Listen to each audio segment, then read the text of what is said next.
Welcome to Hard Beautiful Journey, where we embrace vulnerability as our superpower and let courage light our path.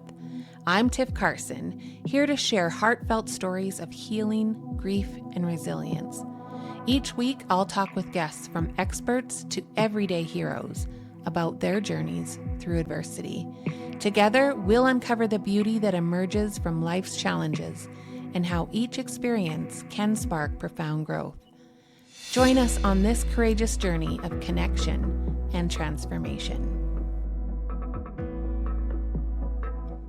Hello, everyone. Welcome back to Hard Beautiful Journey.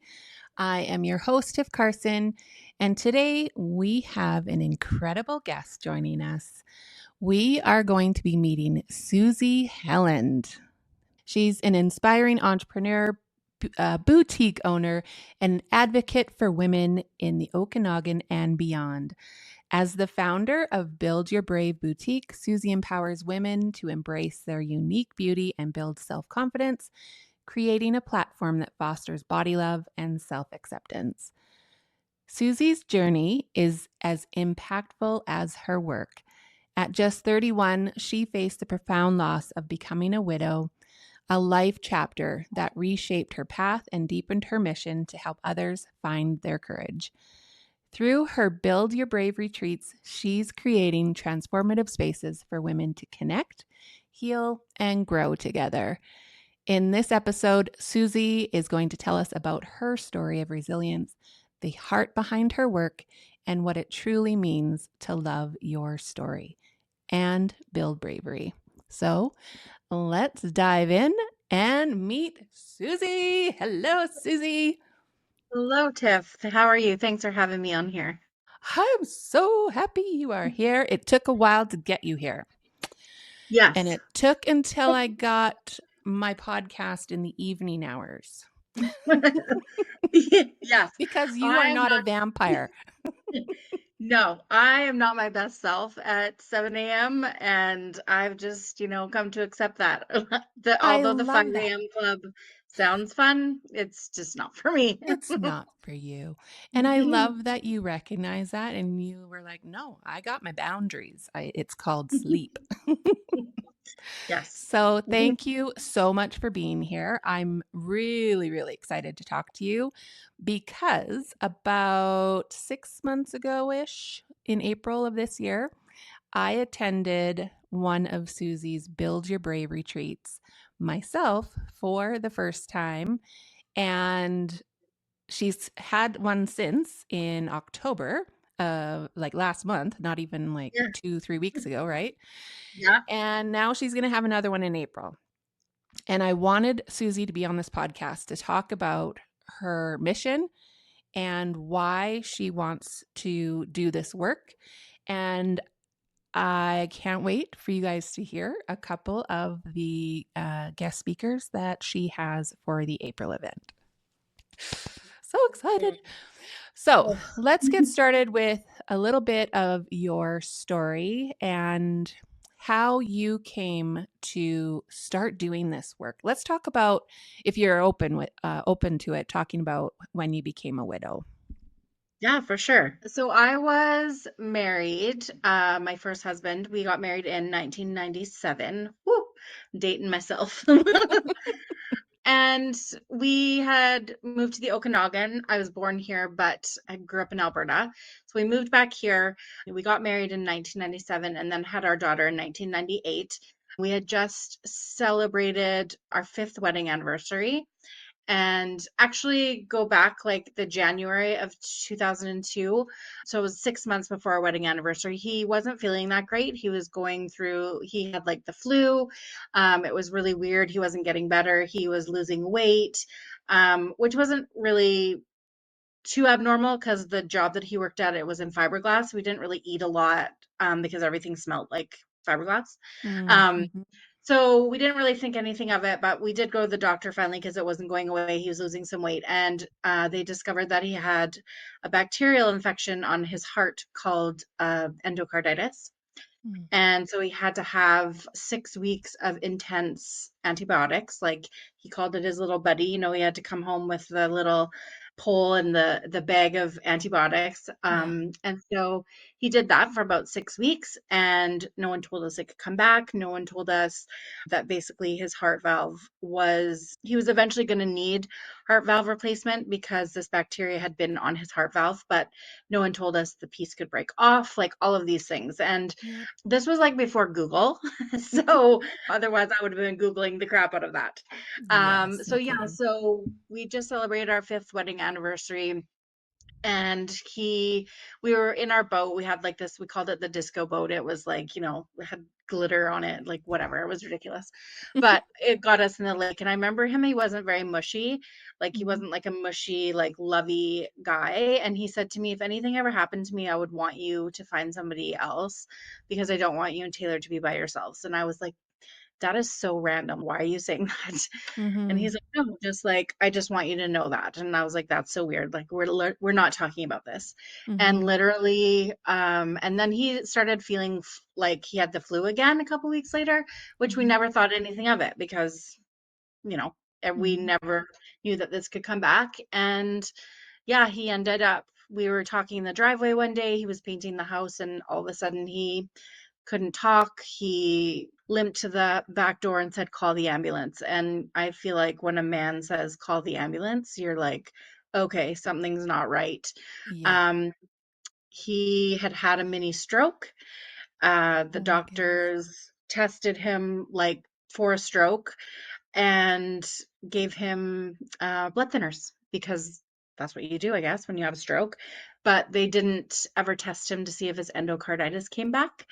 And yeah, I didn't know I was going to go into this, but okay, here we are. They didn't know that, or they didn't check to see if his had endocarditis had come back.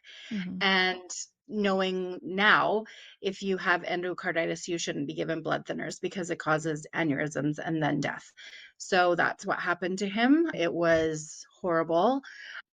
Basically, it happened right in front of me when because he had to go back to the hospital 10 days later, because after his first stroke, he had another one that was way worse. But everyone said he was going to be fine, and he wasn't. So I had to drive back. They had brought him to Kelowna. So I had to drive back from Kelowna to Vernon to tell my daughter, who thought he was going to be totally fine, that he was no longer here. So yeah, that was rough. Mhm. Oh my Mhm. gosh. Thank you for sharing that, Susie. Looking back on this experience, how do you think that it impacted you and the path that you're on now? And how have you found the strength to embrace and honor this part of your journey? I don't even know if it was strength or just that I had no other choice. I had, you know, an almost 4-year-old daughter that I had to wake up for every morning. And I feel like if I didn't have her, I don't know if I would have. Like Mhm. I had to continue living because she needed to be taken care of. And so, when I wanted to lay in bed and cry, I couldn't because I had, an almost 4-year-old that needed me. So I think that I say sometimes that I think that she's the reason that I kept on living is because I had to take care of somebody else other than me. And it took a long time. I mean, I feel like, especially in the first year, because you're hitting all of those firsts that are now you're alone. So birthdays, anniversaries, Christmas, like all of those things. And then having to take Taylor to kindergarten without her dad, all of the milestones, like those were really hard. But I just, my Nana lived here, who was like, my biggest cheerleader, and she was so supportive of her and my grandpa. And they, anytime I needed help with Taylor, they were there. So I think just like the people around me. And also I realized, you really realize who the people are around you when the times get tough. And I think that doesn't mean that they're bad people, but some people just don't know how to deal with someone that's grieving and their Mhm. life goes back to normal, but to you, or their life stays normal, but yours doesn't. I say it's like before Renee passed away and after he passed away. It's Mhm. just, it's like completely different. It's like that day he passed, I was I'm not what my future that I thought was going to be is not happening. I'm doing all of this alone, that we were going to, raise this child together. Just so many unknowns and like fear. And so I think, yeah, I just had to go on.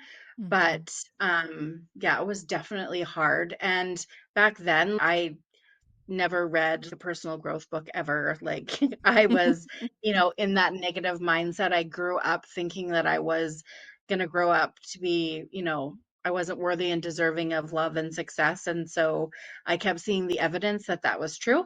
Mhm. Mhm. So I just had that negative mindset, like, why me? Oh, like now what? And anytime anybody says that now, I'm like, don't ever ask that question because the universe will give you the answer. It Like, absolutely will. yes, like, do Quickly. not ask what's next. Just let it happen. Yeah. So I think So it just like, sorry, go ahead. no, go ahead. Finish what you're saying. I think I always say I feel like my husband now, Brent, is a big part of the reason that I changed a lot of my mindset and thinking, because he was, not that Renee was bad, but Brent was just so accepting and loving and patient. And I remember I would try to pick fights with him. And my therapist was like, "You're addicted to not the fighting, but the highs and lows that you get from Mhm. fighting and then making up. You're addicted to that." I grew up in that Mhm. childhood where there was always fighting and mental abuse and stuff. So I was addicted to that. So when he wouldn't engage, I was like, something's wrong with him. What's going Or on with you? yeah. So I Mhm. think just being in a different environment too, and seeing being around somebody who is patient and loving and accepting of you for who you are definitely helped for sure. Mhm.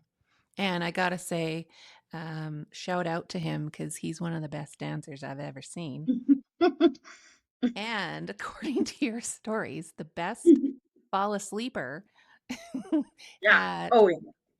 8 o'clock ish every night, maybe nine. It depends. It depends. He has ADHD, and so it's so funny because he like go go. It used to drive me nuts because quality time is one of my love languages, and I finally get quality time with you and you fall asleep. Like, sorry that I'm so boring, but his brain is going all the time, and so when Yeah. he finally does get that chance to sit down, Hmm. it's like, okay, we're Boom. just going to bed. Like, yeah, and I'm like, rude. Oh my God. Keep doing that series because, yeah, we're all like staying tuned to see how long he lasts. I know. I was just like, I don't want people to think like all he does is sleep, but I've had so many DMs about it that I told them, I'm sorry, but this series is like gonna have, multiple episodes. Absolutely. So, one thing that you speak about that I know a lot of women for sure can resonate with is feeling insecure and unworthy. How did you transform that part of your story into the tools that you use to help others on their journey of insecurity? Um, I think it just happened organically, but I started realizing once I mean, and don't get me wrong, I still have negative self-talk. I still have days where I feel like, that I'm not worthy and deserving, but it's just the talk tracks that pop up every once in a while. Mhm. But I think just like listening to other women after I had gone through the process of like growth and like recognizing the words that you say have energy, and you attract what you speak about. I started noticing that so many women talked like I used to talk, like about themselves. Mhm. Like when people would be like, I wish I could do that, or, I could never, or even when people were saying, like, you're so brave to do this, like XYZ. And I was just like, but it shouldn't be a brave thing. It should be just like, you can do this because you are worthy and deserving, and you just need to see that. So I just started recognizing that I was like that, and I didn't think at the time, oh, I could help them, Mhm. but like I resonate with you and I see you and me, and I wish that I could help these women, but I'm no professional. So Mhm. when I had the opportunity, I've had retreat on my goals list for probably since 2018. But that sense of like unworthiness would creep in and be like, what do I have to give to other women? I'm Mhm. not, I don't have letters after my, I don't have designations or letters after my name or degrees, but I have the experience and I have, maybe our childhood or our, lived experiences are different, but I think the feelings are the same. Mhm. So what made you say, "Here I go. I'm doing this." Well, I always joke, but it's kind of real. My business coach was like, this is what you're going to do. And so I was like, oh, okay. And so she got the ball rolling, it was just the belief. Somebody had belief in me. I'd never spoken it out loud except to Brent, Mhm. that I visioned having women's retreats by the water, but I didn't know how to start, and I didn't think anybody would come, which Mhm. is Mhm. so interesting to look back now and be like, that wasn't even like that was a year and a half ago when I told Ashley, and like the last retreat I just had was the third one in 13 months. I know. It's wild. Yes. It's so wild. So let's talk about your Build Your Brave retreats. And I've experienced them, so I can attest to this, that they're a powerful space for women to connect and grow. What actually inspired you to create these retreats and make them so meaningful for you and your guests? I always had this vision that I wanted women to know that they weren't alone, and even though all of our experiences are unique to us, like I said, the feelings are still the same. Grief is still the same, like grief is grief. Mhm. Um, and there's no right or wrong way to go through grief and trauma. Everybody is different, but like to to have women see that I am not alone. Like there's Mhm. somebody else that has gone through what I've gone through or that is going through, but I'm on the other side of it. So there's a connection there. Mhm. So I just visualize this safe space for women to share their hearts and find somebody that they didn't know that they needed. Mhm. And to create that, I wanted to be that person that I needed when I was a little girl, and not that these women are little girls, but I feel like we're all our inner child when Mhm. it's a hard time, and to see like we all have each other's backs and you're not alone. So, yeah, I attended your retreat in April. And before I got there, I had just sent my book out into the world. And you so graciously said, "Bring some books with you." And I'm like, okay. So this started on the Friday night, and I did not bring the books into the room with me. And you gave me heck. And you said, "You better bring them tomorrow and put them out on the table." And so I said, "Okay, I will." Well, the next morning, I brought them in a bag and I stuffed them under my chair and I hid them from you. And you came up behind me and tapped me on the back and you're like, "Where are your books?" And I was like, "Oh, shoot. Well, they're under my chair." And you grabbed me and this bag and you made me go over to the, not made me, assisted me in putting them out on the table. And I thought, okay, cool. They're out. There they are. Not sure why I was so nervous, but I was just nervous. It's my first book. Of Sit course. down, grab my coffee, and the day begins with Susie at the podium. And I just knew it was coming. But I was like, if I don't look at her, if I don't look directly at her, maybe she'll forget about me.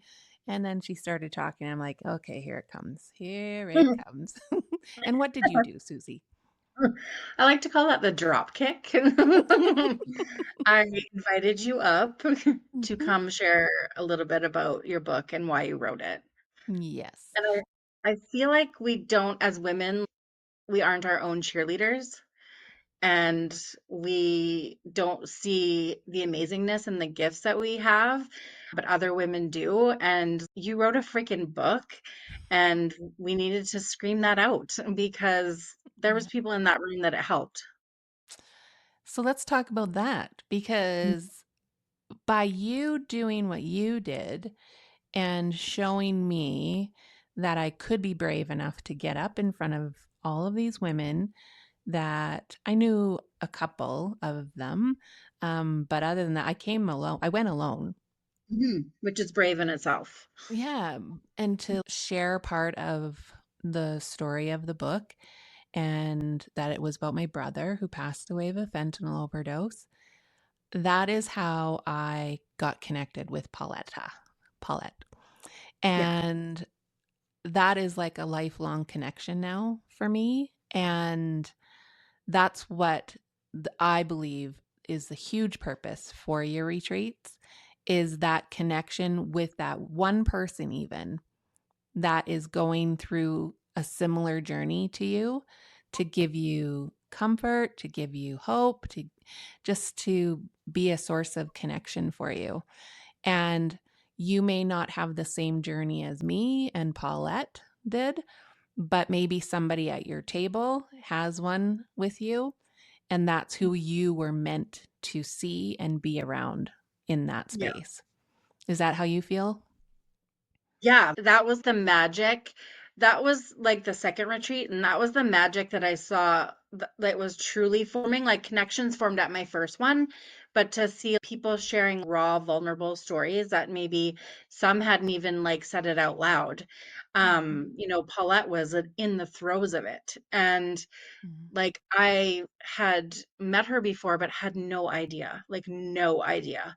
mhm, And just to see that connection, it was like she needed that. And mhm, she even said, I don't know why I said yes. Like she almost didn't go because she was going by herself.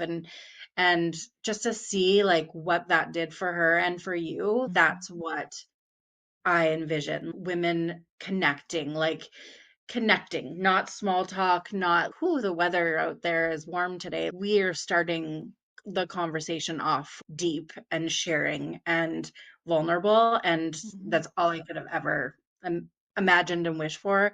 And it happened. mhm. It happened over and over and over. And I wasn't in the room in the October one, but I can guarantee that that happened and even more so, I'm guessing. Yeah, and I had wished Paulette had come because there was a woman in the room who had just lost her son in the spring to the Oh. same for the same thing, and so it was like, "Oh, I wish Paulette was here." And Mhm, so just knowing we need to connect we all need to connect and share our stories because mhm, sometimes we suffer in silence thinking we don't want to burden someone or we're being negative or, like, gotta keep it positive, but I feel like that's where the connection and true friendships form is when we're mhm, being vulnerable and authentic. mhm, for sure. So, who is this retreat really for? And what kind of woman would benefit the most from attending one of your Build Your Brave retreats? That is so interesting, and I've been asked that a few times, and I feel like my answer's so not vague, but widespread because there's so many different women that are in that room.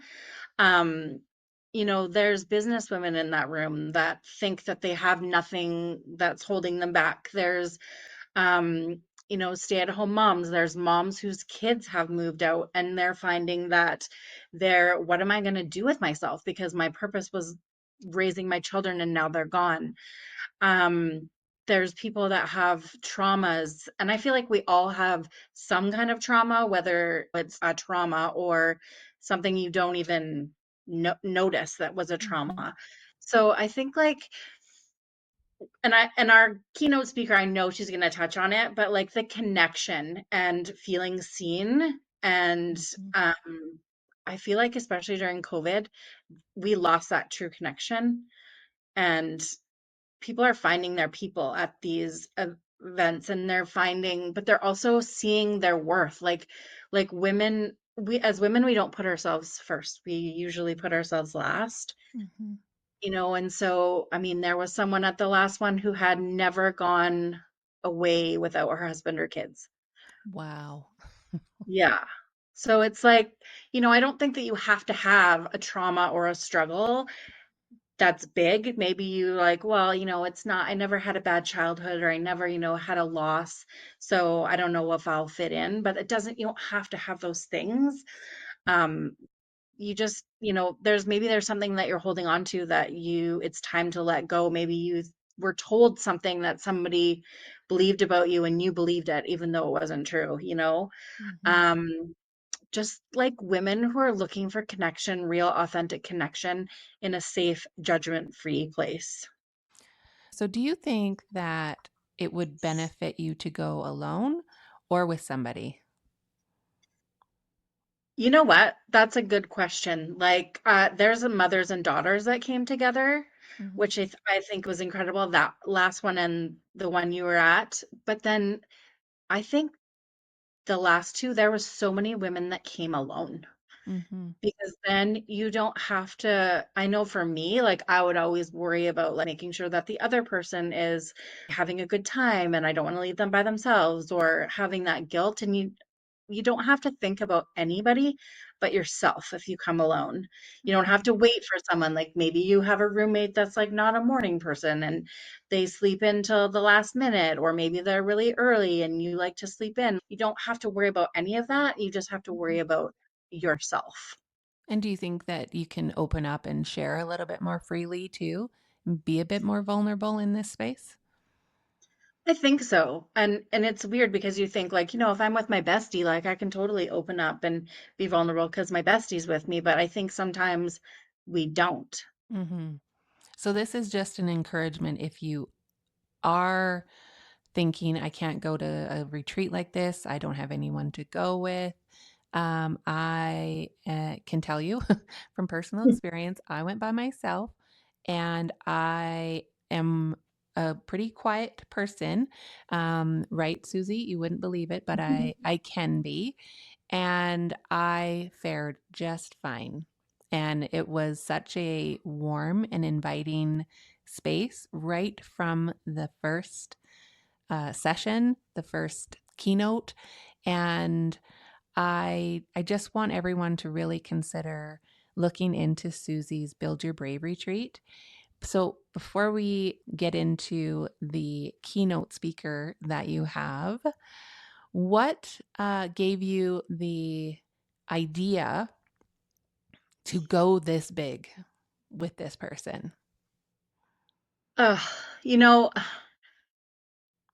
talk about being brave. Uh huh. Um, as you know, like the last two retreats, my keynote was Jessica Jansen. She was like the Amazing. pretty much the only speaker at the last one. Hmm. And she just is so incredible. And to see the things that she pulled out of women, I joked with her, you literally tore these women apart and then put In the them back best together. way. Just Yeah, like a like tore them magician. apart in the best way Yeah. and then put them back together and they were completely different right in front of our eyes. And Mm. so it was like, I need to continue this. I need to have speakers like this. Mm. And I had been to an event last October, so in 2023, and the speaker was one of the speakers. I've been following her for a while. I saw what she did. I love her sense of humor, but I just love listening to her. And I was like, I would love to have her, but my brain was like, I can't afford it. Mhm. Mhm. And I was like, okay, you also said that about Jessica. Mhm. Mhm. And you made it So happen twice, okay? yes, Mhm. exactly. And Mhm. so I just said, I know the value that this person is going to bring to these women. And I think that the lives that she's going to change. And I always say it when I say life changing, I'm always like, I know that sounds so cheesy, but one right thing can be said to you or like a light bulb moment, and it can change your life. Mhm. Um, and so I was like, I'm just going to ask her. And I sent her a DM actually. Well, I don't know if you know this story, but at the event that I saw her at, it was in Jasper in October of 2023. Mhm. And it was a big event that my business coach Ashley put on. And she had a contest for some of the people in her mastermind. Yeah. And I won the contest and I got to pick which speaker I wanted to have lunch with. Yeah. And so, yes. Wow. So I'd had lunch with her. So she knew who I was. Like Yeah. we'd had conversations. Yeah. So I had sent her a DM and I just said, would you ever, I don't know if this is of interest of you to you, but would you ever be open to coming to be a speaker at one of my Build Your Brave retreats? And she's like, yeah, absolutely. She's like, send, I almost said her name, send my assistant a message because she's the one that keeps me organized. And I was like, okay. And within seconds, I sent it to her assistant, and her assistant sent me an email with details. And I was like, okay, it's happening.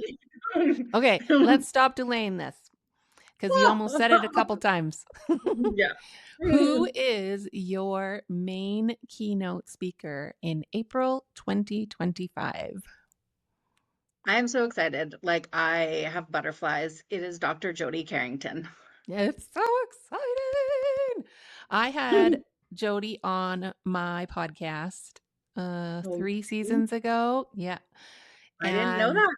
yep, Joe, I love her. We had the best conversation.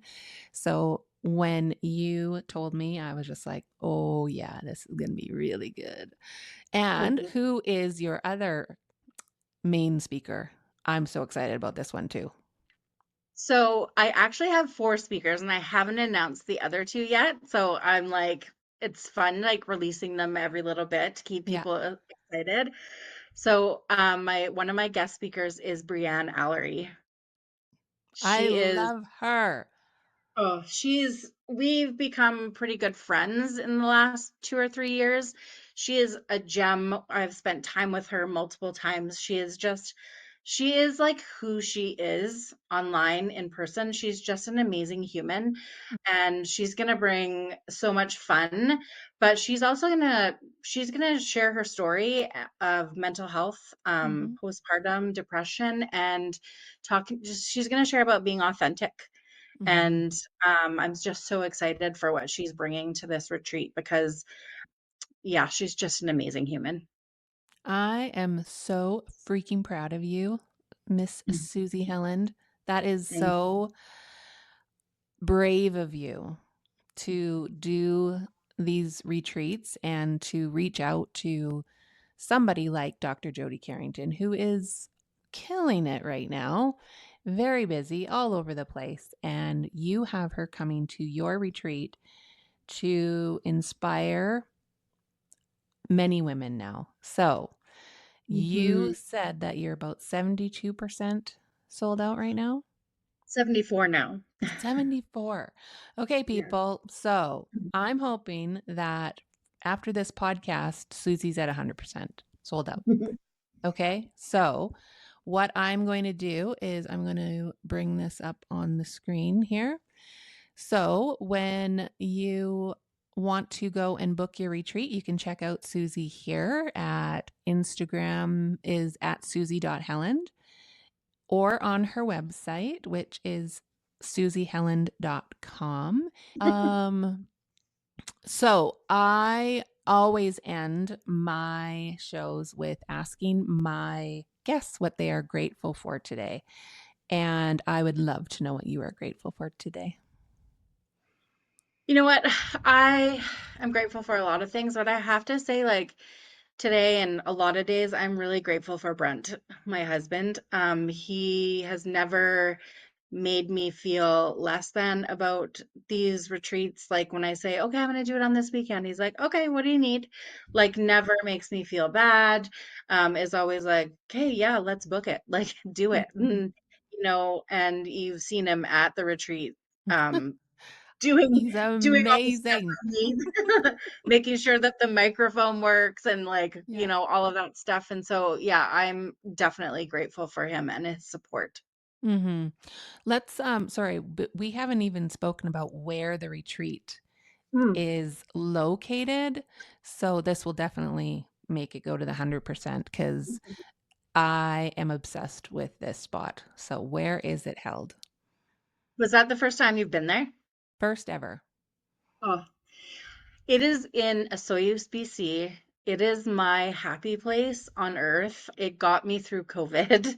Mm, Just being able to go there and escape the craziness at the Watermark Resort right on the lake, which is what I had always envisioned, having a women's retreat by the water, because that's where I do my best thinking mhm. and where I feel the most relaxed and recharged. And so, yeah, it's going to be the third time there, and I'm so excited. So, yeah, I was there in April and then in August? Yeah, August. I drove Yeah. through a Soyuz with my kids, and you drive right by it. And I was pointing it out to them. I'm like, kids, this is where I was in April. You should have seen the death glares I was getting, Susie. They were so mad that I didn't bring them back in April because it is awesome. It is right on the water. It is so beautiful and it's the perfect spot to get away, recharge, connect with other women. And yeah, I really cannot wait for that event. I'm really looking forward to it. And yeah, I just wanted to say thank you for coming on my podcast and sharing about your mission and what you are wanting other women to experience. And I'm just really proud of you. Thank you. I thank you for having me on here and for doing it in the evening so I could be my best self. I'd have good hair. I wouldn't have bags under my eyes. Um, but just, and like, even I feel like I participate in my retreats. And so made you as a friend too. So I really love that. Like I am being an attendee at my own retreat and making amazing connections as well. So I'm grateful for you and that we were able to meet and that I drop kicked you.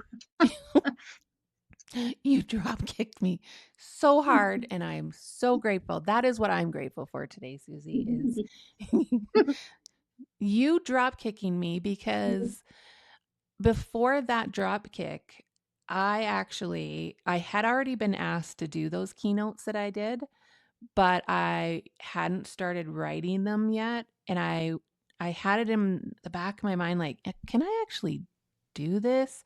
And then you actually pushed me up in front of a microphone. So I was like, "Oh, okay."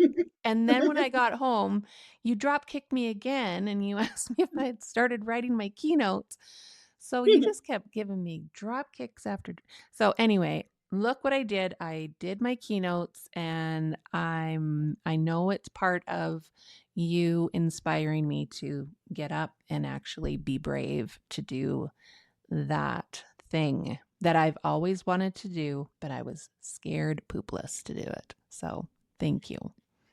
You're welcome. And I think that's what we need is like women that want to cheer for other women and give them that platform to share, even if they think that they don't want to. Mm, exactly. Yeah.